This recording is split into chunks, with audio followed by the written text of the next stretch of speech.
your blackboard, you'll notice on the lab outlines there's a new outline there for you called,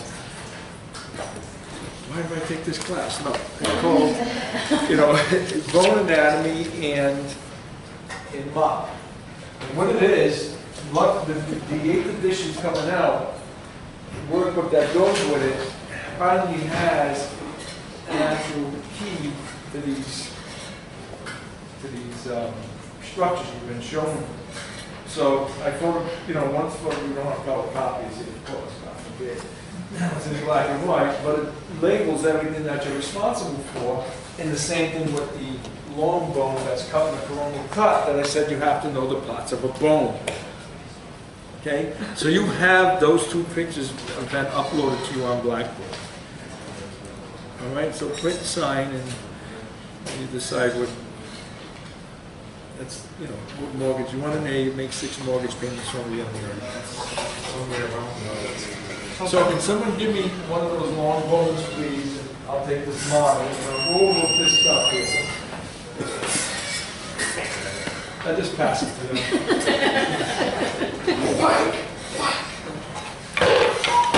Now the caveman used to use this to get his wife. Right? Hit her in the head, hit her over the shoulder. Well, this is discipline, that's abuse. What? This is discipline, that's abuse. Right.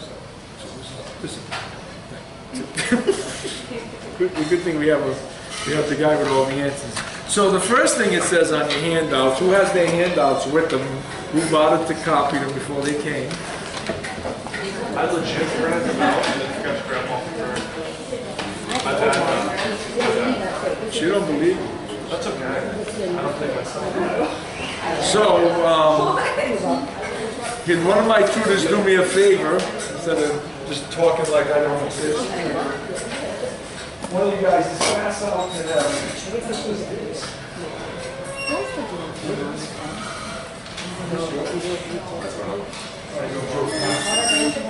I swear that's Joe. Nice guy. All right. So if you don't have it, some have it, some don't. Thanks a lot. Sure. All right. Now, you follow along. So in other words, what you do to make it make sense to you after, you look up these terms and then you highlight in your book the things you have to know. Because there's a lot of parts on there that we're not making you liable to know. Okay, so don't study what you don't need to know and waste your time. So on this guy here, we kind of went over this in lecture, remember? Who remembers in lecture, the big picture up there showing you the compact or enchondral bone growth, which is much different than intramembranous bone growth, which is trabecular. So these have, well, what's this ring's called? Well, the whole thing would be a lamella ring versus a trabecular bone. There's a big difference between the two. So this one has to design canal systems from itself because it's so thick and so compact and strong that we have to design a canal system. So we make these ring-structured bones. And when you have total ring structures complete, like our friend said, they're an osteon, or what's the other name for osteon? Harrison system. Inside there's a canal in every one called the central canal, the Harrison's canal. When you look at it from the side, you actually see the artery flowing through the canal. So these run with the grain of bone, not against it. So those are Harrison's canal or central canal. We also have perforating canals to get the circulation across from one side to the other. Those are known as Volkmann's or perforating. They run against the grain. Okay, so if you look here, this would be like looking at Harrison or central canal. This would be Volkmann's going against it. This goes all the way around the room. This goes the whole length of the bone. Same difference. Okay? So those are those key structures there. Also in here. This gray area on the inside is called endosteum. Endo meaning inside, lining the inside. This is periosteum. Then we have these blades sticking up, which are known as, what type of, no, not that kind. Circumferential lamellae. And those are responsible for what? Who remembers? They're the ones that keep moving so you can make more, right? Well, yeah, what kind of growth? Diameter. There you go, diameter growth. What'd you say? Oh, diameter, I thought you said overgrowth. No, diameter growth. So these are responsible for osteon growth, the lamellae, for strength and integrity of the bone. These are responsible, they're also going to be strong because they're solid pieces of bone, but diameter. So the growth growing in length, these are calcifying growing in width. Okay, so what calcifies to make it become a circumferential lamella? Osteocytes. Well, osteoblasts do it, so what is it calcifying though? Oh, cartilage. Which one? Fibroblasts. What's this great thing? Periosteum. Calcifies the periosteum. The osteoblasts sit in the sublayer of it and they calcify it. And then the body forms a new layer of periosteum. Now if you're done growing, then the periosteum will stay. And it'll root itself deep into the bone by these fibers known as Sharpies, these little white lines, or perforating fibers. Sharpies are perforating. And the only other thing you got to know here that's not on here is osteocytes. See these little red, look like little red ants? Those are the osteocytes. So what's an osteocyte? A blood cell. A blood cell? Bone cell. What kind of bone? A mature bone cell. Because a premature bone cell is a osteogenic. It goes to an osteoblast to lay down the calcium matrix. Then when it totally entraps itself, it becomes a mature bone cell, which is an osteocyte. If I want to absorb bone out of here, what type cell would I be? Osteoclast, which comes from white blood cell lineage. Okay, so there's your lecture the other day. Now this is looking at the three-dimensional picture of what we talked about in lecture. You're actually seeing it here. Okay? So notice how it reinforces the lecture. That's what lab is supposed to do. That you get to touch and feel what we've talked about. That gets dangerous if you can touch it. You have no, I was literally I know you were thinking that's what I said oh it my to you. God. Okay, so what is this thing? That right there is a screw. Exactly, that could be asked. Not a nail, but a screw. You put nail, it's wrong. You put screw, you're right. Well, if you put nail, you're screwed. Right, exactly.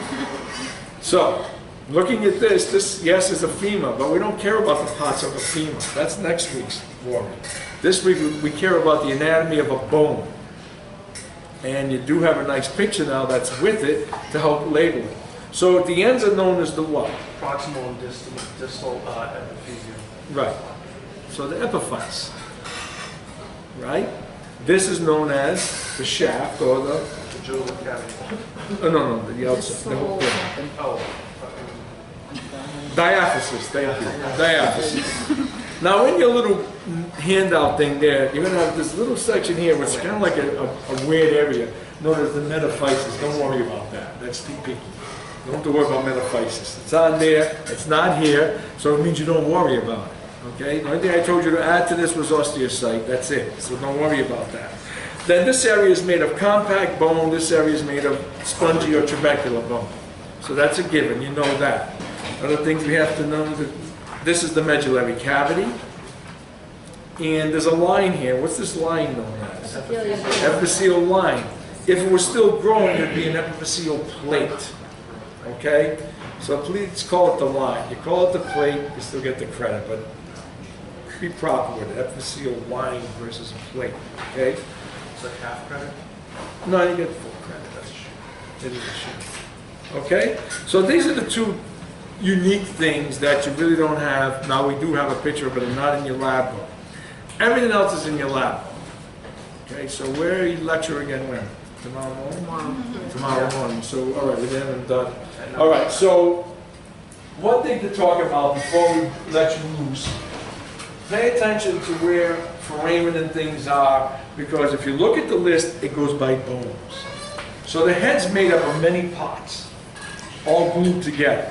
And we do have the erupting skull up here, the exploding skull. It's right here. And if you look at this thing, you can actually see that the skull is made of many parts put together, okay? So this guy had a splitting headache and it finally got to put too much anatomy, and there you go. Was he in one of your It lectures? was one of my lectures, Got it. and this was too much. Okay, and, there it is, in zillion pieces. So in other words, our head's all glued together, pretty much. Thank God it's long-lasting glue. It's not that it runs out right away on us. So just to give you that insight. So you have 8 cranial bones minimum. Let's get this thing out of the way. But you do have 8 cranial bones and so forth, and so there's a lot of parts to it. And that's a real bone, by the way. This is real skull, by the way. Certain things are real. The vertebrae, some of them aren't, some of them are real. But you can tell the difference by texture touching them. That what's real, what's not. The ribs are real, so handle them with respect. They were a human being at one time. Okay? So, Did it taste like real human meat? originally. Got it. Originally. But, so, that's pretty self-explanatory how to go through. Now, the words supra or superior are interchangeable. So, if you see superior orbital foramen versus supraorbital foramen, same damn thing. Infraorbital versus inferior orbital, same thing. So don't get mixed up on terminology, okay? That's the same term. So that makes that easy, okay? So the things we have to focus on then, what we care about on your vertebrae, now if you're going to take from C3 to L5, they're all similar looking structures.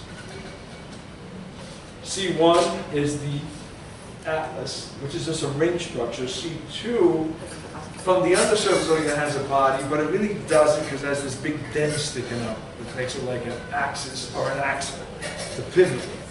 Okay, so there you go. So C3 to L5 kind of have similar characteristics such as a big body, and they all have what we call a neural arch, which means a vertebral foramen. And what goes in there? Your spinal cord and nerves. Spinal cord goes through it. Okay? So we also have a spinous process, is what you're touching on the back of your neck. And off to the side, we have a transverse process. This part of the vertebrae where the body meets the transverse process is known as the pedicle. This part from the transverse to form the spinous process is the lamina. So when they do a laminectomy, this is what they cut off. And this ridge around here is known as the vertebral arch. So those are all the basic parts. Also missing in here would be what they call the articular processes, which would be in this area here. And what do we mean by articular process? It's the area where your superior and inferior articular facets are on the vertebrae. They meet the vertebrae above, meet the vertebrae below. So those are the basic parts of every vertebrae from C3 to L5. They all have this characteristic. What will vary is the way these are shaped. And if we make this a cervical vertebrae, we're going to have holes in our transverse process. Those are known as transverse foramen.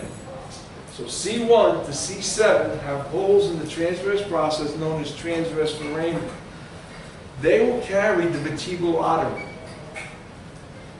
That's why someone with such severe degenerative arthritis, they can have a spur pushing off towards this artery and whip their head bad in a car accident, probably just feel a little lightheaded after the accident, go home and lay down, and they die while they're sleeping. Because the artery lets go and hemorrhages, and they hemorrhage out to death. So they die of a hemorrhagic stroke to the brain. Yes. They carry what? What artery? Vertebral artery. Okay? So, this has spinal cord, this has vertebral artery. There's one more opening to talk about, which is called the intervertebral foramen. And what is that?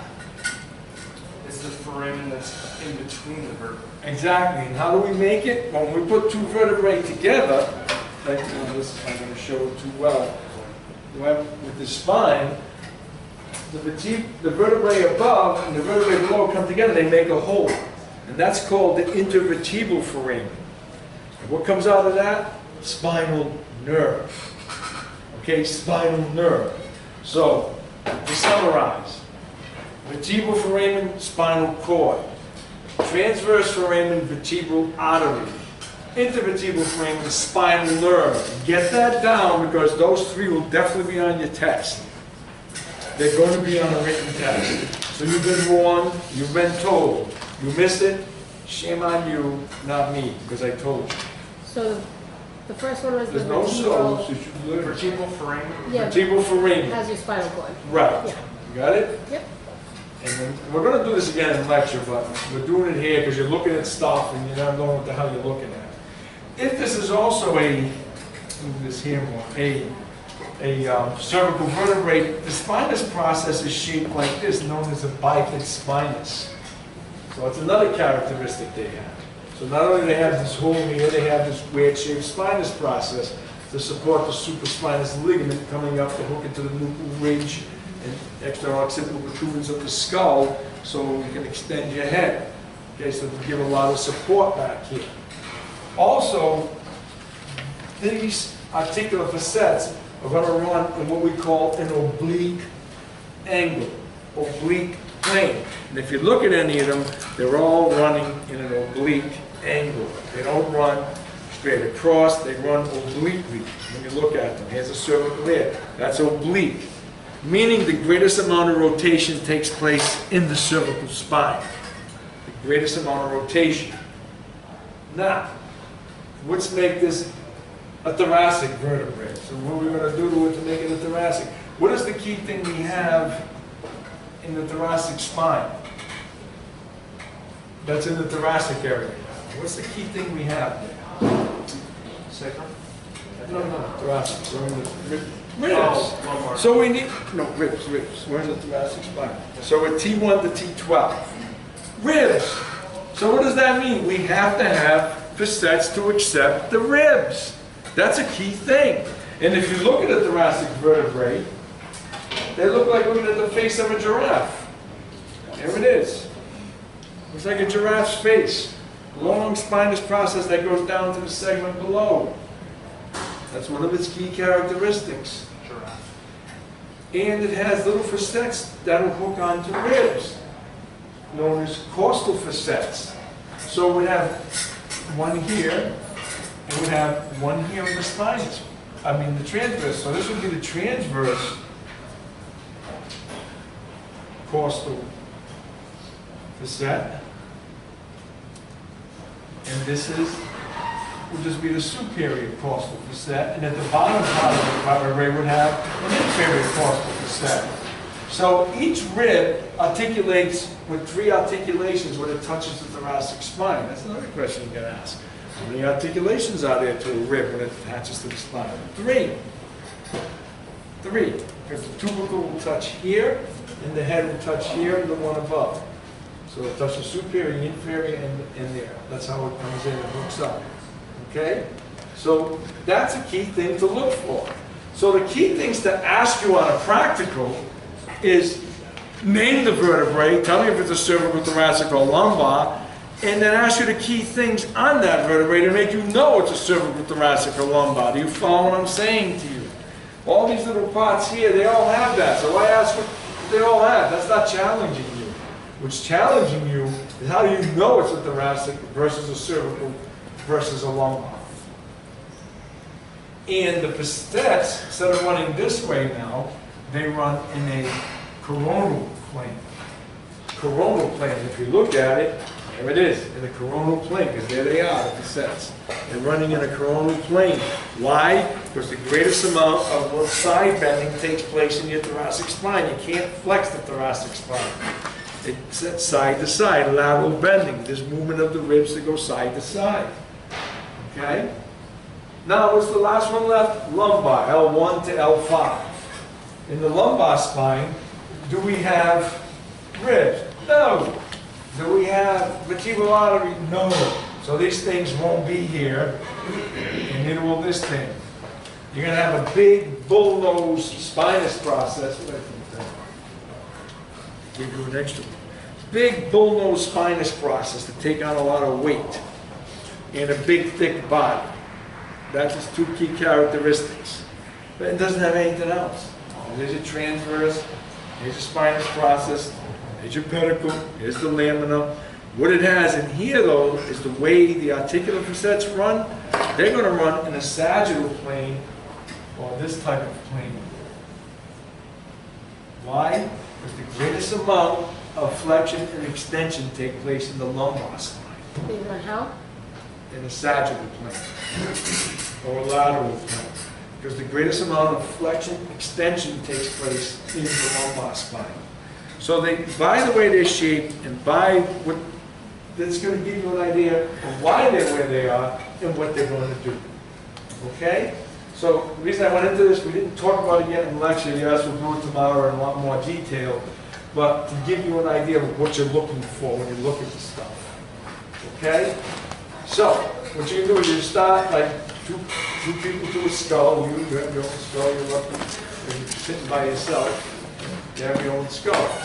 And start going through them. There's certain things to get down when you look at a skull. What is the Sella Turcica? The Sella Turcica. What do you think that is, the Sella Turcica? Well, the Sella Turcica is this, right here. Here's the Sella Turcica. Turk saddle. Okay, you don't have to go to dorsum sellae, just the Sella Turcica, right here. What sits in that thing? The facial nerve? What? Is it a facial nerve? Sits in the Sella Turcica? Pituitary sits in there. Facial nerve down here, man. So here, okay? So pituitary sits in the master gland of your body sitting in there. Something small in the end of your finger is sitting in there. Okay? And right in front of it, straight in front of it, and I'm sticking the stick in through two holes, one on each side with a crisscross, are the optic canals. And right next to it, dropping off, this hole is called Foramen Lacerum. And the key thing about that is if you were sitting in the saddle, you'd put your hands into the canal to hang on, and you would stick your feet down in the lacerum to be your stirrups. It's an easy way to remember how this would be. So if you're looking at a skull, here's our skull like this. So right behind here would be my Sella Turcica, and here is where your optic canals are, and right here are the foramen lacerum. Just like that set up. Then this would be the petrous ridge here like this coming across. Then we have these other three foramen called the ras. Rotundum, ovale, spinosum. And they run just like that, in that fashion. We could have another ridge over here. Okay? So what bone would this be? The sphenoid. Looks like a bat wing. Okay, the sphenoid. Okay? So then right off the ridge here, you have two little holes here called the internal acoustic meatus. Down in this area here, you'd have the jugular foramen. Here's foramen magnum. And off each side of the magnum is the hypoglossal canal.